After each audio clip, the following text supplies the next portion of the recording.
तो आज मैं अब आपको कराऊंगा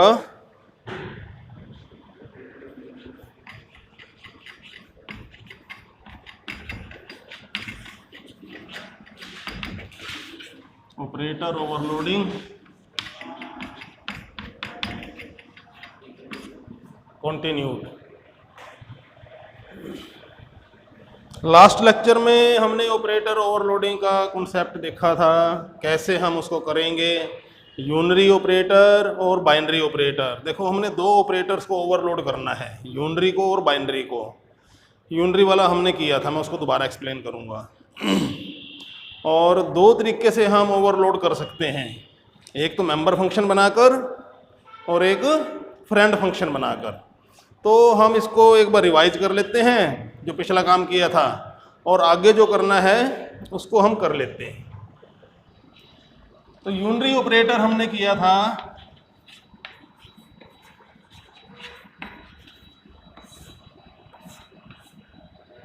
with the help of member function and with the help of friend function।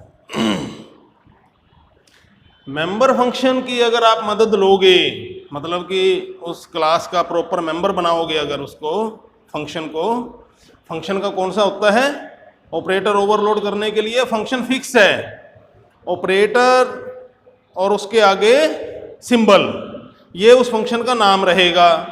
उसकी रिटर्न टाइप आप जैसी चाहते हो वैसी आप लिख सकते हो, इनपुट आर्ग्यूमेंट जैसी लिखवानी है करनी है आपने वैसी कर सकते हो। तो अब हमारा मकसद क्या है, यूनरी ऑपरेटर क्या काम करता है कि यूनरी ऑपरेटर जिस ऑब्जेक्ट पर वो ऑपरेट करेगा उसको ही कोई प्रोसेसिंग कर देता। जैसे यूनरी निगेशन का ऑपरेटर है, नेगेटिव साइन वाला, तो आप जिस ऑब्जेक्ट के आगे उस ऑपरेटर को लगाओगे वो उसकी वैल्यूज को निगेट कर देगा, उल्टा कर देगा। उल्टा का मतलब रिवर्स नहीं, पॉजिटिव का नेगेटिव, नेगेटिव का पॉजिटिव। तो ये काम करेगा वो। अब आपने ये काम करवाना है with the help of function. तो अगर आप मेंबर फंक्शन की हेल्प लेते हो तो मेंबर फंक्शन तो उस फंक्शन को कॉल करने वाला, आ जाओ, जो ऑब्जेक्ट, जिस ऑब्जेक्ट पर वो फंक्शन लगेगा वो ऑब्जेक्ट उसकी कॉलिंग ऑब्जेक्ट होगी। अगर आप मेंबर फंक्शन की हेल्प लेते हो तो वो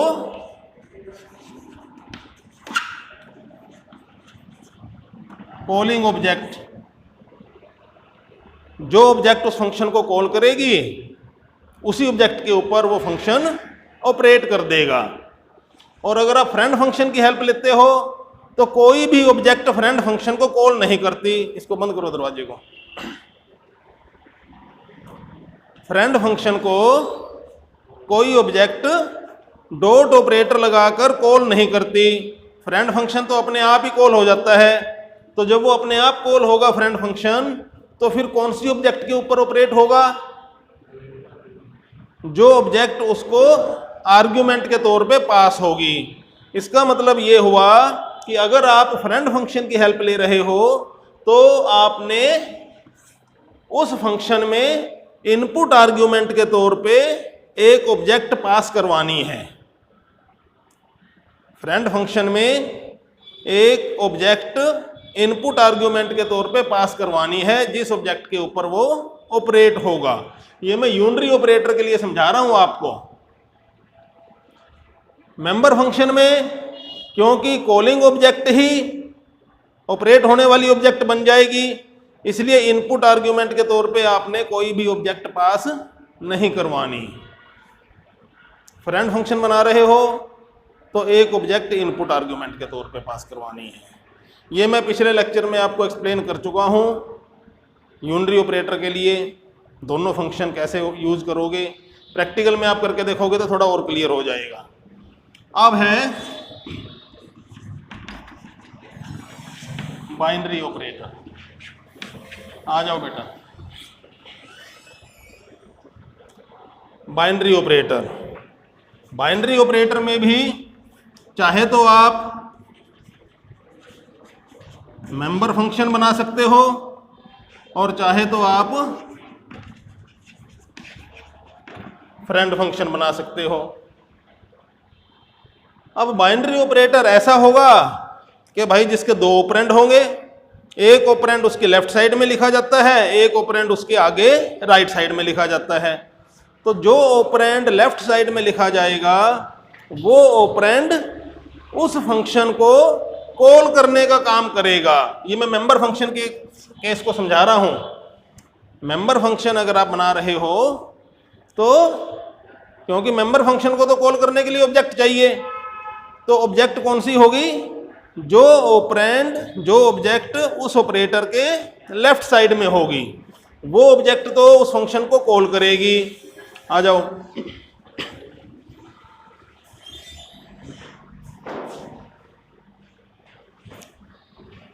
जैसे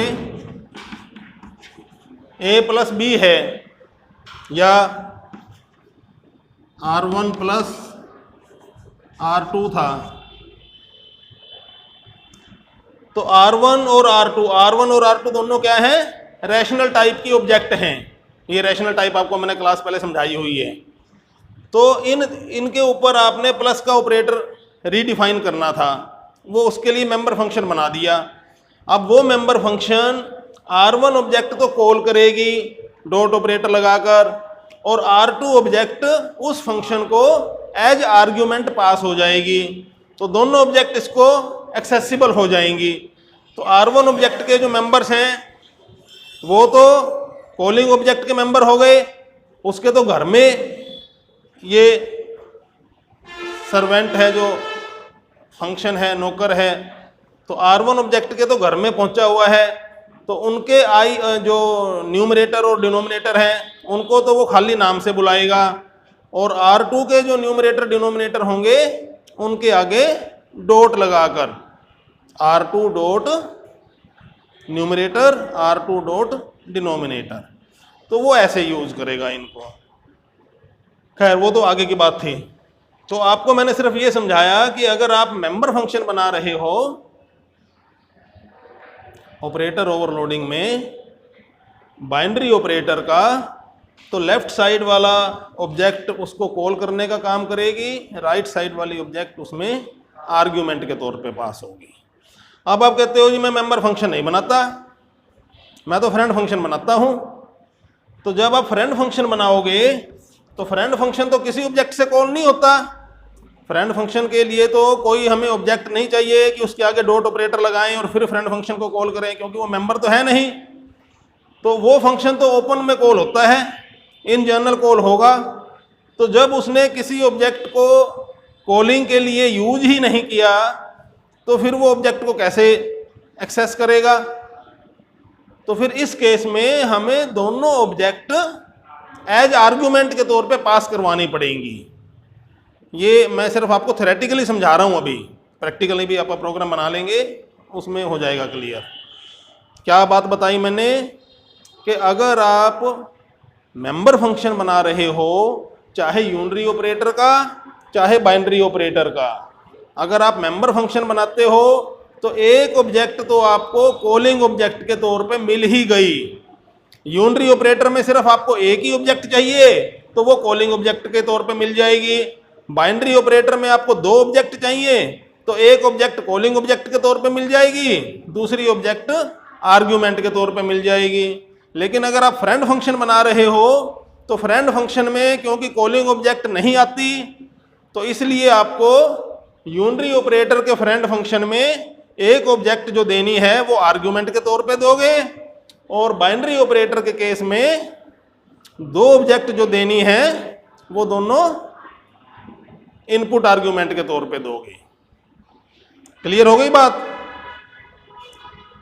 अब ये बात तो अभी तक मैंने आपको बताई आपकी चॉइस की, आपकी इच्छा की, कि जी मैं तो फ्रेंड फंक्शन बनाऊंगा, मैं तो मेंबर फंक्शन बनाऊंगा, मेरी इच्छा की बात हो गई ना। अब मैं आपको कंपल्शन बता रहा हूं। कंपल्शन क्या है कि भाई आप मेंबर फंक्शन नहीं बना पाओगे, आप फ्रेंड फंक्शन ही आपको बनाना पड़ेगा। ऐसी क्या सिचुएशन है कि जिसमें आपको ऑपरेटर ओवरलोडिंग करते हुए मेंबर फंक्शन से आपकी बात नहीं बनेगी, आपको फ्रेंड फंक्शन ही बनाना पड़ेगा बाइनरी ऑपरेटर में। बाइनरी ऑपरेटर में फ्रेंड फंक्शन बनाने की कंडीशन है कंपल्शन क्या है? देखो यहां पर मैंने एग्जांपल दिया था आपको ए बी का, R1 और R2 का। ये ए और बी क्या थी? ये ऑब्जेक्ट है ऑफ सेम क्लास। R1 और R2 क्या है? ऑब्जेक्ट हैं ऑफ सेम क्लास। अगर आप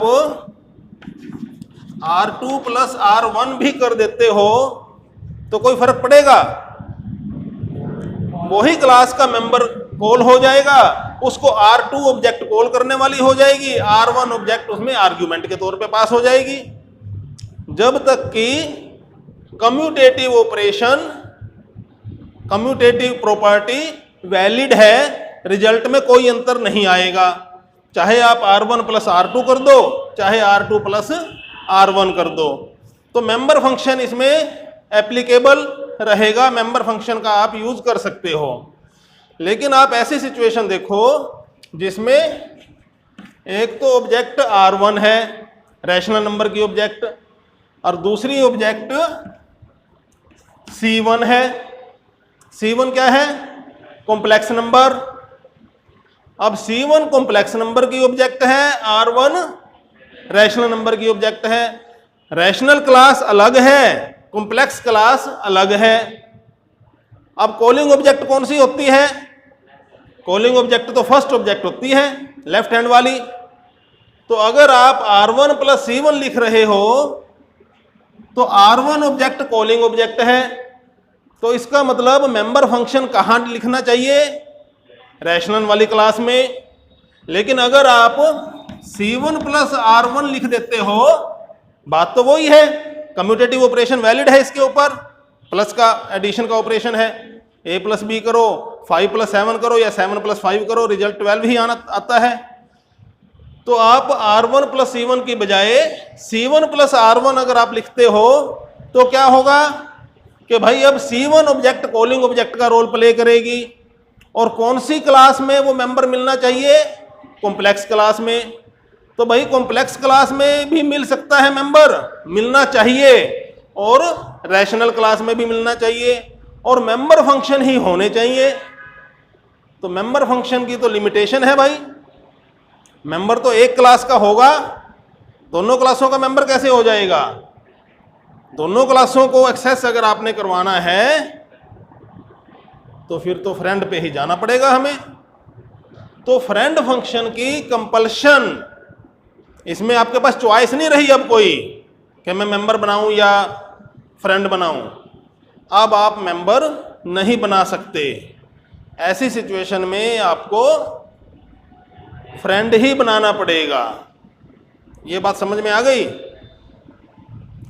अगर आप दो डिफरेंट क्लासेस यूज कर रहे हो, जो ऑपरेशन आप डिफाइन कर रहे हो, प्लस का तो मैंने एग्जांपल के तौर पे लिया है, प्लस हो सकता है, माइनस हो सकता है, स्टार हो सकता है, स्लैश हो सकता है, एनी ऑपरेटर जिसको आप रीडिफाइन कर रहे हो, जिसको ओवरलोड कर रहे हो, अगर वो ऑपरेटर बाइनरी ऑपरेटर है आपका, और बाइनरी ऑपरेटर में दो डिफरेंट टाइप की क्लासेस पर या डिफरेंट क्लासेस की ऑब्जेक्ट पर वो ऑपरेट हो रहा है, तो आप मेंबर फंक्शन नहीं बना पाओगे।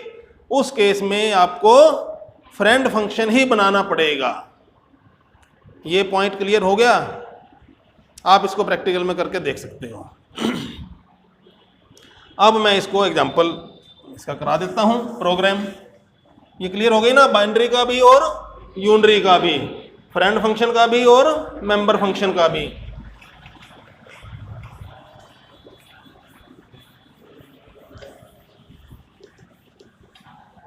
आज ये कंप्लीट हो जाएगा ऑपरेटर ओवरलोडिंग वाला टॉपिक, क्योंकि आगे छुट्टियां बहुत आ रही हैं, क्लास बहुत कम लग पाएंगी।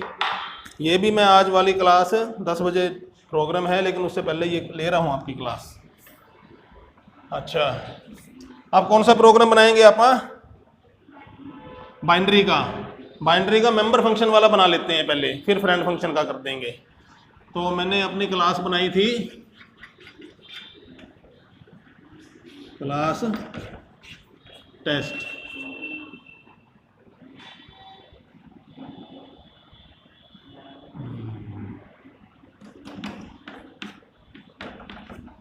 इंट आई, सिर्फ एक इंटीजर मेंबर है आई, आसान करने के लिए कह रहा हूं मैं। पब्लिक में देखो टेस्ट क्लास का एक डिफ़ॉल्ट कंस्ट्रक्टर बना दिया, एक टेस्ट क्लास का इनपुट आर्ग्यूमेंट वाला बना दिया, int A I is equal to A. जो भी आप वैल्यू दोगे तो वो वैल्यू आई को असाइन हो जाएगी। अब आपने बनाना है मेंबर फंक्शन, ऑपरेटर ओवरलोडिंग में मेंबर फंक्शन बाइनरी ऑपरेटर का बनाना है। तो बाइनरी ऑपरेटर में जो मेंबर फंक्शन बनाओगे वो मेंबर फंक्शन एक ऑब्जेक्ट तो कॉल करेगी और दूसरी ऑब्जेक्ट आर्गुमेंट के तौर पे पास होनी है, और रिजल्ट क्या देगा, आउटपुट क्या मिलेगा, उन दोनों का जो ऑपरेशन का रिजल्ट आएगा वो हमें रिटर्न के तौर पे मिलेगा। इसका मतलब हमने रिटर्न वैल्यू, रिटर्न टाइप उस फंक्शन की होगी कोई ना कोई। तो मैं रिटर्न टाइप लिख देता हूँ, टेस्ट टाइप की ही ऑब्जेक्ट मुझे रिटर्न के तौर पे मिलेगी। तो टेस्ट टाइप की ऑब्जेक्ट मुझे रिटर्न के तौर पे मिली। फंक्शन का नाम क्या होगा, नाम फिक्स है भैया, क्या नाम है, ऑपरेटर वर्ड लिखना ही लिखना है, और ऑपरेटर के बाद वो सिंबल लिखना है जिसको मैं रीडिफाइन कर रहा हूं। तो मैंने प्लस का सिंबल लिख दिया, प्लस को मैं कर रहा हूं, और इसमें इनपुट आर्ग्यूमेंट के तौर पे एक ऑब्जेक्ट लिखनी है मैंने, टेस्ट टी लिख दो।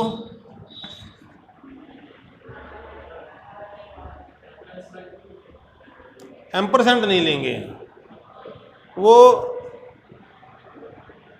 एम्परसेंड अगर आप लोगे तो जो इन आर्ग्यूमेंट के तौर पे ऑब्जेक्ट पास हो रही है उसी ऑब्जेक्ट में चेंजेस कर सकते हो। अगर आप एम्परसेंड के बिना लेते हो तो ये एक तरह से लोकल ऑब्जेक्ट बनेगी, टी नाम से नई ऑब्जेक्ट बनेगी, और जो आर्ग्यूमेंट के तौर पे ऑब्जेक्ट रिसीव होगी उसकी वैल्यू इसमें आ जाएगी। देख लेंगे इसको प्रैक्टिकल में करके।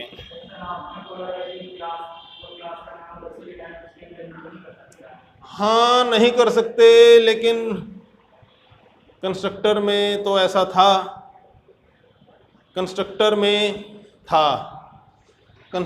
था ऐसा, वो कंस्ट्रक्टर के केस में था। वो क्यों था उसका आंसर भी समझ लो। अब आप, कंस्ट्रक्टर की ड्यूटी क्या थी कि जो ऑब्जेक्ट हम कॉल कर रहे हैं उस ऑब्जेक्ट की ही वैल्यू सेट करवाने का काम करवाते थे। तो अगर हम उस ऑब्जेक्ट को सिंपल ऐसे दे देंगे तो वो ऑब्जेक्ट तो अपनी वैल्यूज पास ऑन कर देगी, लेकिन अपनी लोकेशन छुपा के रखेगी कि अभी मैं कहाँ हूँ। और ये वाली जो ऑब्जेक्ट है, लोकल ऑब्जेक्ट, इस फंक्शन की ऑब्जेक्ट, ये उसकी वैल्यू में चेंज करना चाहेगी। ये वही प्रॉब्लम हो गई स्वैपिंग वाली, call by reference and call by value. तो कॉल बाय रेफरेंस हम क्या चाहते हैं, कॉल बाय रेफरेंस कंस्ट्रक्टर में जो ऑब्जेक्ट कॉल कर रही है कंस्ट्रक्टर को, हम उसी ऑब्जेक्ट में वैल्यू डलवाना चाहते हैं। लेकिन अगर आप सिर्फ ऐसे लिखोगे पैरामीटर तो वो अपनी वैल्यू दे देती है, लेकिन फंक्शन में से वैल्यू उसके पास पहुंच नहीं पाती। ये नहीं समझ में आया आपको? ये मैं समझा दूंगा, अलग से समझा दूंगा। अभी आप प्लेन टी से काम आपका चल जाएगा, रिसीव तो कर लेगा ना टी। जो ऑब्जेक्ट हम इसको देंगे, कौन सी ऑब्जेक्ट देंगे, ऑपरेटर के राइट हैंड वाली, वो ही इसको पास होगी। तो उस ऑब्जेक्ट की वैल्यूज़ तो इस टी को मिल जाएंगी। इतना तो क्लियर है। तो बस इतना ही हमें चाहिए, उसकी वैल्यू ही चाहिए हमें, क्योंकि हमने उस वैल्यू को ऑपरेट करना है, ऐड करना है। तो हमारा काम इतने से बन जाएगा। अच्छा, अब मैं क्या चाहता हूं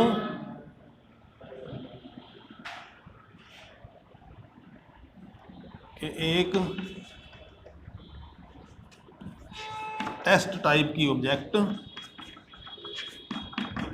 टेम्प बनाता हूं, और टेम्प का जो आई है मेंबर वेरिएबल, वो क्या होना चाहिए? कॉलिंग ऑब्जेक्ट का आई, वो तो प्लेन आई होगा, और जो इनपुट के तौर पे आई है ऑब्जेक्ट टी का आई, इन दोनों का जोड़ टेम्प के आई में आ जाएगा, और मैं टेम्प को रिटर्न करवा दूंगा।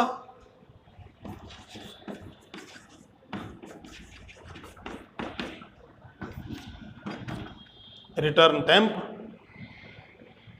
ये मेरा ऑपरेटर प्लस का जो फंक्शन है, ओवरलोडेड फंक्शन, वो यहां पर डिफाइन हो गया। और देखो आगे,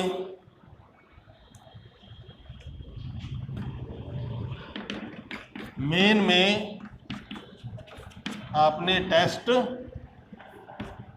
T1 5 T2 10 T3 तीन ऑब्जेक्ट बनाई टेस्ट टाइप की। T1 ऑब्जेक्ट को 5 वैल्यू दे दी, T2 ऑब्जेक्ट की 10 वैल्यू कर दी, T3 ऑब्जेक्ट की कोई वैल्यू नहीं की। T3 ऑब्जेक्ट ये डिफॉल्ट कंस्ट्रक्टर कॉल कर लेगा, T1 और T2 ये पैरामीटराइज कंस्ट्रक्टर कॉल कर लेंगे। अब आप कहते हो जी मैंने T3 is equal to T1 plus T2 करना है,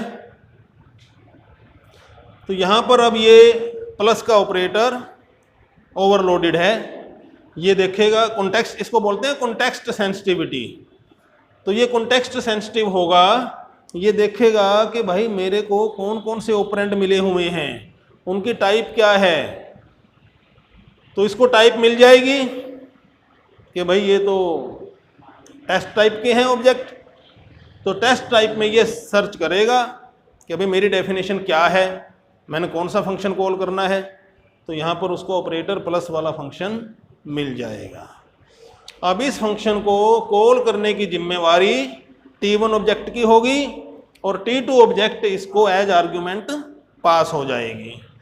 तो T1 ऑब्जेक्ट ने इस फंक्शन को कॉल किया, T2 ऑब्जेक्ट की जो वैल्यू है वो T के पास आ जाएगी, T रिसीव करेगा उस वैल्यू को। तो टेम्प डॉट आई की वैल्यू आई किसका होगा? T1 का, कॉलिंग ऑब्जेक्ट का, आई कॉलिंग ऑब्जेक्ट का, और T डॉट आई किसका होगा? T2 का, जो ऑब्जेक्ट आर्ग्यूमेंट के तौर पे गई है। तो T1 का आई और T2 का T डॉट आई, इन दोनों को जोड़ के रिजल्ट 5 और 10 15 हो जाएगा। वो 15 किसको चला गया? टेम्प के आई को चला गया, समझे? और टेम्प को आपने रिटर्न करवा दिया। तो यहाँ पर जब आप ये पूरी की पूरी स्टेटमेंट असाइनमेंट स्टेटमेंट है, लेकिन असाइनमेंट स्टेटमेंट में पहले राइट हैंड साइड इवेल्युएट होगी जब ये फंक्शन कॉल होगा ऑपरेटर ओवरलोडिंग का, तो ये क्या रिटर्न करेगा? एक ऑब्जेक्ट रिटर्न करेगा। उस ऑब्जेक्ट की वैल्यू T3 ऑब्जेक्ट को मेंबर बाय मेंबर कॉपी हो जाएगी। तो T की जो रिटर्न टेम्प हुआ है उस ऑब्जेक्ट की वैल्यू कितनी थी? I की वैल्यू 15 हो गई थी। वो 15 वैल्यू T3 के I को असाइन हो जाएगी। अब आप T3 की वैल्यू प्रिंट करके देख लेना।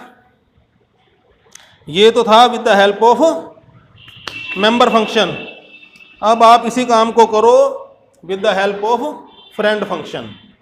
तो फ्रेंड फंक्शन करोगे तो आपने एक तो यहाँ पर रिटर्न टाइप टेस्ट ही है आपकी, ठीक है, एक फ्रेंड लगा देना है कीवर्ड इसके आगे। फ्रेंड कीवर्ड को टेस्ट से पहले भी लिख सकते हो, रिटर्न टाइप के पहले और रिटर्न टाइप के बाद में भी लिख सकते हो। बस दो ही जगह हैं इसके लिखने की। तो फ्रेंड कर दिया, टेस्ट कर दिया, ऑपरेटर प्लस नाम हो गया, रिटर्न टाइप है ये टेस्ट। और अब आपको दो आर्ग्यूमेंट दोनों ऑब्जेक्ट इनपुट के तौर पे पास ऑन करवानी है। तो यहाँ पर आपको चेंज करना पड़ जाएगा, एक आर्ग्यूमेंट के बजाय, एक पैरामीटर के बजाय दो पैरामीटर आप यहाँ पर बनाओगे। तो test T1 comma test T2।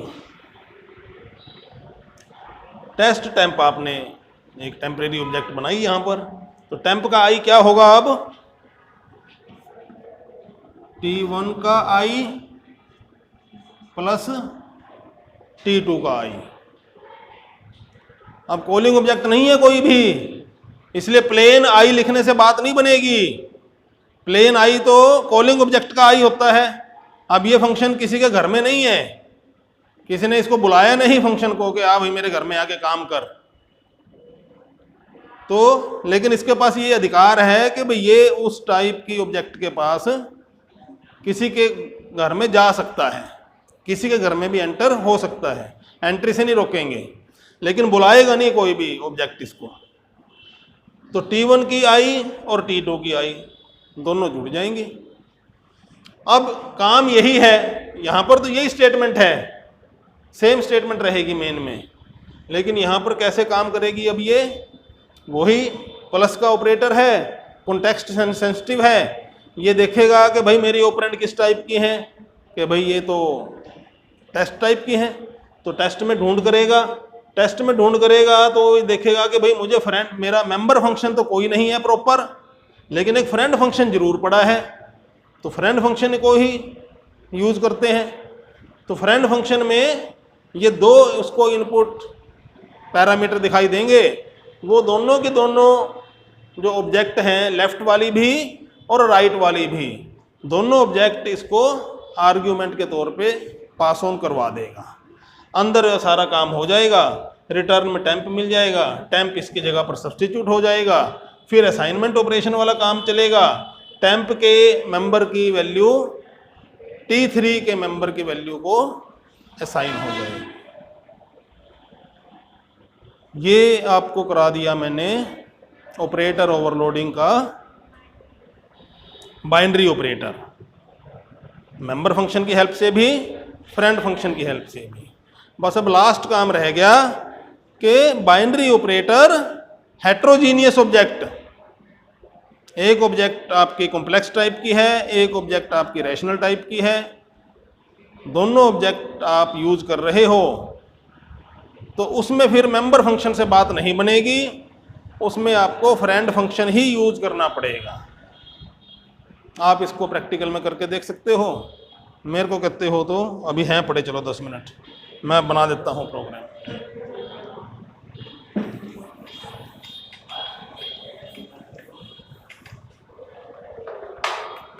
Advance declaration देके रखनी पड़ेगी। एक क्लास में टेस्ट 1 बना रहा हूँ, एक क्लास टेस्ट 2 बना रहा हूँ। तो ये क्लास टेस्ट 1 की डेफिनेशन शुरू हो रही है, लेकिन इससे पहले मुझे टेस्ट 2 क्लास की एडवांस डिक्लेरेशन देनी पड़ेगी। तो मैं इससे ऊपर लिख देता हूँ क्लास टेस्ट 2, बस सिर्फ इंट्रोडक्शन स्टेटमेंट दी है, डेफिनेशन नहीं लिखी अभी उसकी। Class test 2 termination class test 1 ये शुरू हो गई। दोनों क्लासेज में मैं मेंबर फंक्शन इंटीजर ही ले रहा हूँ, सिंपल सिंगल, ठीक है ना। तो ये टेस्ट 1 की मैं डेफिनेशन लिख रहा हूँ, पब्लिक में ये ठीक है, ये ठीक है, ये ठीक है। रिटर्न टाइप, रिटर्न टाइप में अब आपको सोचना पड़ेगा कि भाई रिटर्न टाइप कैसी होगी। मान लो एक रैशनल है, एक कॉम्प्लेक्स है, तो रिटर्न टाइप कैसी मिलेगी, कॉम्प्लेक्स ही मिलेगी। तो इसका मतलब मुझे यहाँ पर टेस्ट 2, मान लो टेस्ट 1 या टेस्ट 2 कोई भी एक डिसाइड कर लो, क्योंकि ये कॉम्प्लेक्स या रैशनल तो है नहीं, लेनी है तो वो भी ले लो। चलो एग्जैक्ट कर लेते हैं काम। ये क्लास कॉम्प्लेक्स और ये क्लास रैट। ठीक है, ये सारे बदलने पड़ेंगे, टेस्ट की बजाय रैट करना पड़ेगा, रैट करना पड़ेगा, फ्रेंड। अब रिटर्न टाइप कैसे लिखूंगा मैं, यहाँ पर कॉम्प लिखूंगा, कॉम्प्लेक्स टाइप रिटर्न हो गई, ऑपरेटर प्लस ऑपरेटर डिफाइन हो गया, और दोनों जो है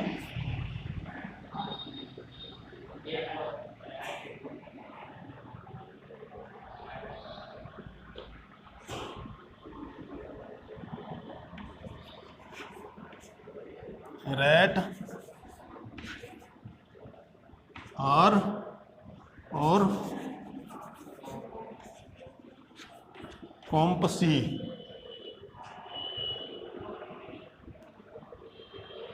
तो रिटर्न टाइप हमें कैसे मिलनी चाहिए, कॉम्प की। तो यहाँ पर कॉम्प टेम्प। अब टेम्प की कौन सी वैल्यू, कौन सा मेंबर, कैसे वैल्यू उसकी सेट करनी है, रियल पार्ट की वैल्यू कैसे सेट करनी है, कॉम्प्लेक्स पार्ट की वैल्यू कैसे सेट करनी है, वो ऑपरेशन सारा का सारा इसके अंदर आपने एल्गोरिथम लॉजिक लिखना है, वो मैं नहीं लिख रहा। सेट करने के बाद रिटर्न टेम्प ही होगा, ये क्लियर हो गया। ठीक है, ये फंक्शन मैंने लिख दिया। अब आप यहाँ पर क्लास कॉम्प लिखोगे, इसमें भी ये, क्योंकि मैं मेंबर भी अजीब सा ले रहा हूँ, आई ले रहा हूँ जो कि इनके साथ मैच नहीं कर रहा, लेकिन वो आपका रियल काम करना आपका ड्यूटी है कि भाई आप यहाँ पर नम और डेन लोगे और यहाँ पर रियल और इमेज लोगे, वो आपकी वो है। तो मैं सिर्फ आसान रख रहा हूँ काम को, इंट आई ही रखा मैंने, और पब्लिक सेक्शन में ये दो इसके मैं कंस्ट्रक्टर बना दूंगा, डिफ़ॉल्ट कंस्ट्रक्टर और पैरामीटराइज कंस्ट्रक्टर। इसके बाद फ्रेंड कॉम्प ऑपरेटर प्लस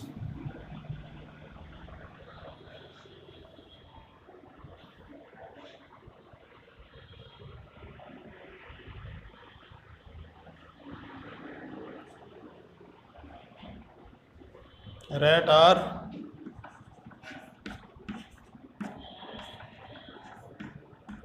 कॉम्प सी।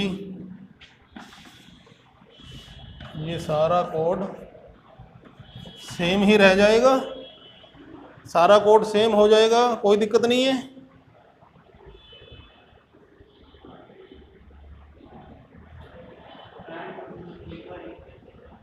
हैं? हाँ, ये बाहर ही लिखा जाएगा। यस, ये तो मैं गलत कर रहा था, ये मेंबर फंक्शन के तौर पे अंदर तो लिखा ही नहीं जाना, ये तो वन टाइम बाहर ही लिखा जाना है। यहाँ तो सिर्फ इसका प्रोटोटाइप इंट्रोड्यूस करना है कि भाई फ्रेंड है ये। ऐसे ही दूसरी क्लास में भी सिर्फ इतना काम करना है। तो क्लास ख़त्म होने के बाद फिर आपने इसकी सिंगल डेफिनेशन देनी है, तो वो सिंगल डेफिनेशन आप दे दोगे। बस उसके बाद फिर आप मेन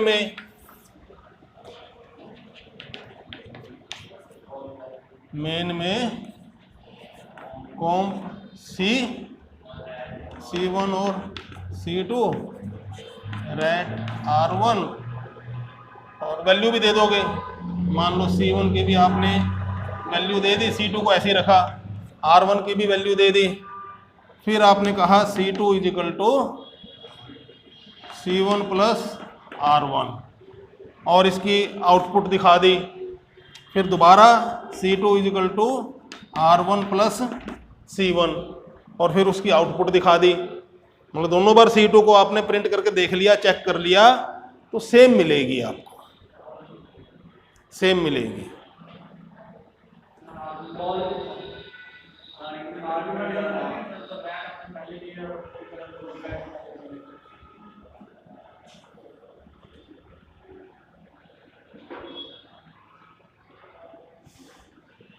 अब ये काम तो करेगा ये फ्रेंड फंक्शन।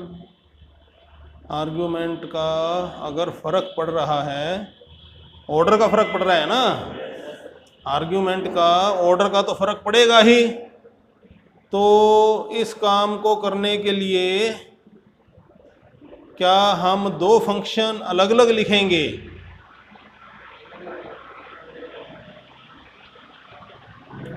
दो फंक्शन